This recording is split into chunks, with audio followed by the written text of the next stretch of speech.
Today I'm going to be discussing the top 5 fights of 2023. Now, before we get into this, I've got some criteria for each of the fights. First one is entertainment, obviously. If the fight's not entertaining, it's not going to be on this list. Stakes are also a part of this fight. If it's two people that are fighting on a fight night, it's not going to be as high up on the list if it's not, a pay-per-view, right? Competitiveness also is a third criteria. If it's a one-side show, it could be on this. And there is one fight that is a one-side show that I have on this list, and that it gets into my fourth, which is a personal enjoyment of mine. And yeah, each four of these are the criteria for each of these fights. So I'm going to start off with the honorable mention, Guram Kutateladze versus Elvis Brenner. Now, I didn't get to watch this one live, but I did get to rewatch this one, and I was kind of decently high on Guram Kutateladze. I thought he was going to win this fight, but Elvis Brenner and the shoot-to-box style that he has brought him back in this fight. Guram was up in this fight, looked like he was going to take over, and then Elvis Brenner comes back, bloodied up, comes back and just dogs his way back into the fight, which was an awesome fight. Didn't get on it because the stakes weren't that high. It was a competitive fight, but I didn't get to watch this live. So maybe if I watched it live, it would have been higher on this list. But remember, these are my top fights of 2023. So if you disagree and you think you have some other fight, let me know down in the comments below. And yeah, we can discuss that. Number 5, I got Dan Hooker versus Jalen Turner. Another one I couldn't unfortunately watch live, but rewatching it, what a fight. I mean, everyone was against Dan Hooker, including me. I was really high on Jalen Turner before this fight. I still am kind of high on him. He's got everything that you want in a fighter. He's long, lengthy, got power on his feet, great striker. But Dan Hooker, man, that chin, it looked good as new. He was taking big shots from Turner and had that big moment at the round event 2 to kind of solidify that round. Why is it not higher on the list, you may be asking? Again, I didn't get to watch this one live, unfortunately, but the stakes just weren't that high. We got number 10 versus number 11, and again, I'm more of a Jalen Turner fan, so a little biased towards this pick, but what a fight from Dan Hooker.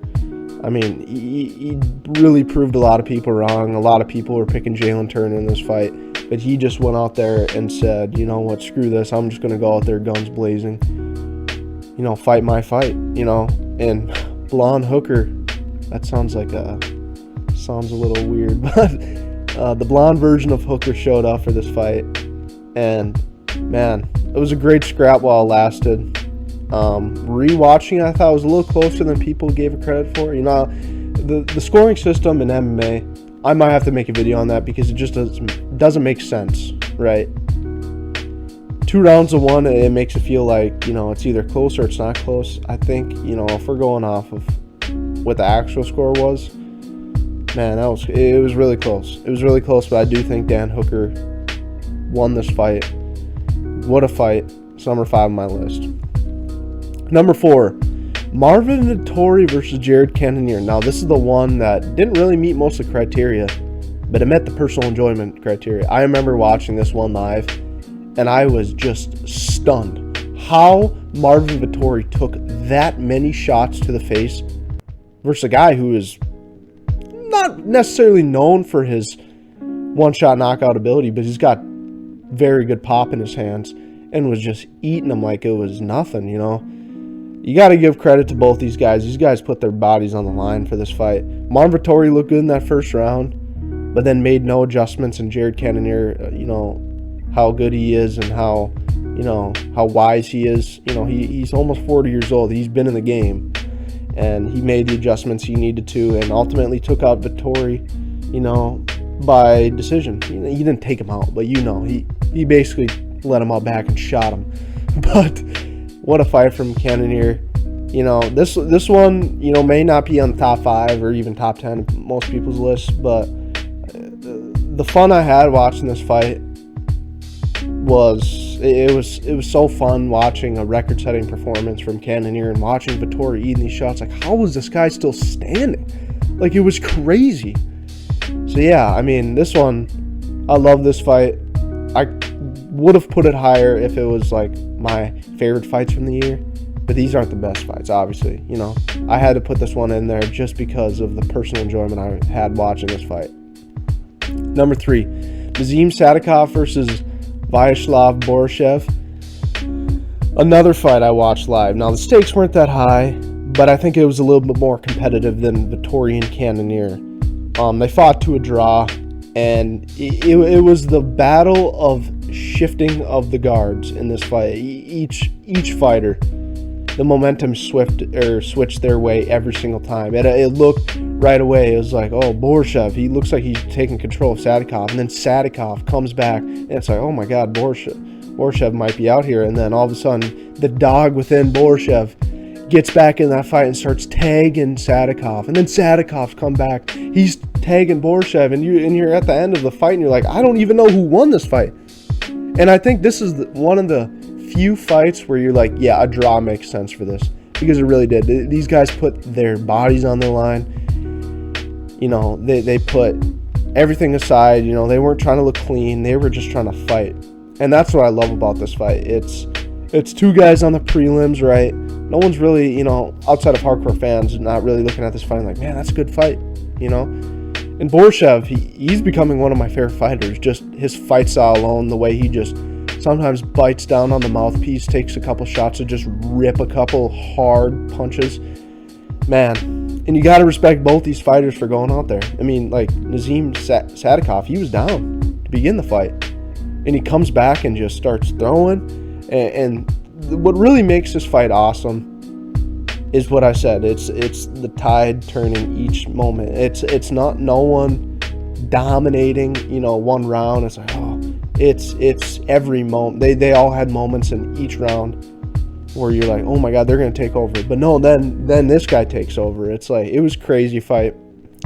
One of my favorites. Can't be top because, you know, the stakes weren't that high. But man, if you have time to rewatch this fight or even watch this fight for the first time, you have to. What a fight. This is one of my favorite fights I think I watched, you know, since I became a fan. And yeah, what a fight. Number 2, Brandon Moreno versus Alexandre Pantoja. Again, guys, I couldn't watch this fight, but man, did I love it. What a fight. What a brawl. Now, the scorecard for Moreno, 49-46. Might have to go over a video on some of the worst judging performances of the year, but I'll save that for a different time. Brandon Moreno and Alexandre Pantoja. Brandon Moreno was 0-2 coming up into this point against Pantoja. And we're like, man, I don't know. Pantoja's good. Like, he might be one of the best non-champion fighters in the UFC. You know, the way he's going out there and brutalizing guys and just kind of imposing his will. And we saw that in his last performance versus Roy Val. Just kind of took it to him, dominated him, big brothered him. But this fight was a lot closer than the 2 previous ones. I mean, you could see the improvements on each guy where it's like, oh, but Moreno got so much better. But also Pantoja, right? And we just didn't know coming into the fight who was going to win this fight. And it delivered. It delivered with big moments on the feet. You know, takedowns from Pantoja really won him this fight. And, yeah, man, I mean, they put their bodies on the line. Like I said, most of these fights, these guys are putting their bodies on the line. This is what MMA is all about, right? When you have good fights sometimes, it's not, you know, it's not always going to look the cleanest. Performances always aren't going to be, you know, picture perfect. These are some of the fights that, you know, gives fighters fans, is when they go in there and they throw caution in the wind and they just slug it out. And sometimes it's technical, sometimes it's not. This one was a little bit of both, right? At times we saw techniques from fighters that look clean and they look precise, and then sometimes, you know, bite down on the mouth guard, get a takedown, grind a takedown, you know. That's what I like about MMA. It's people always love the striking. They want to see people get knocked out. But when you can mix it all together and you can use the takedowns, you can use the submissions, you can use submission defense, you can use striking, kicks, you know, everything. If you can use everything and use it to your best ability, that's what I think makes the best fights.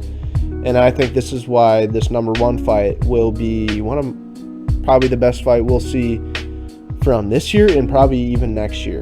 Just using all mixed martial arts. And that is Islam Makhachev versus Alex Volkanovski 1. I mean, you knew I was going to put this one on here. What a fight. I mean, talk about, at the time, the 2 best fighters in the world going at it.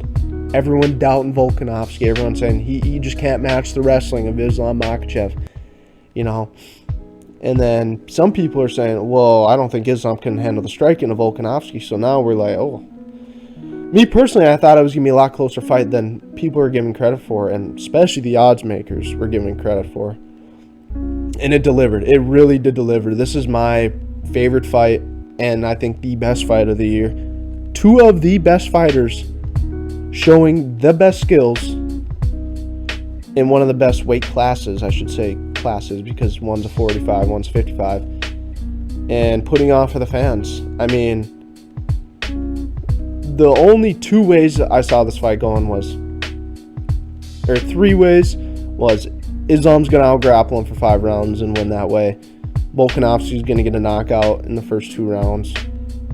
Or it's going to be the third, which actually happened, is it's going to be a close dogfight and everyone's going to use their skills.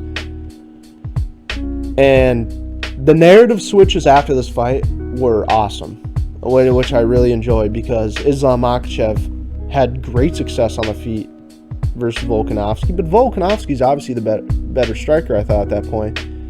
And I didn't think Islam was, maybe going to have the same. I think he was going to have to shoot takedowns all the time to win this fight. No, he stood in there and he struck with Volkanovski, and he made it very close on the feet. And then Volkanovski, not really known as a grappler, shows how good his grappling is in this fight, and is like, he was in no danger on the ground, no submission threats, and I think both fighters, their stock didn't go down. It only went up.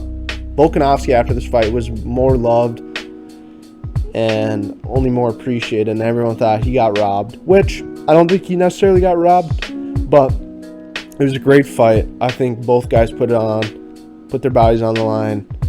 Great moments on the feet, great moments on the ground, and ending of round 5 when Volkanovski is just on top, throwing ground and pound to Islam, and you're like, oh my god, I think it might have been done. I think Volk won. Or it's like, this is a really close fight. I don't know who won this. And it goes Makhachev's way, and you're like, man, he did all that and he couldn't win. It's like, you felt bad for the guy, but also you felt good for Islam. It's like, man, he just had one of the toughest fights, and he overcame it, and he did his thing. You just got to appreciate it. 2 of the best fighters in the world going at it. And yeah, I think this is why that's my number 1 favorite and best fight of the year. So thank you guys for watching. Like and subscribe, and I'll see you later.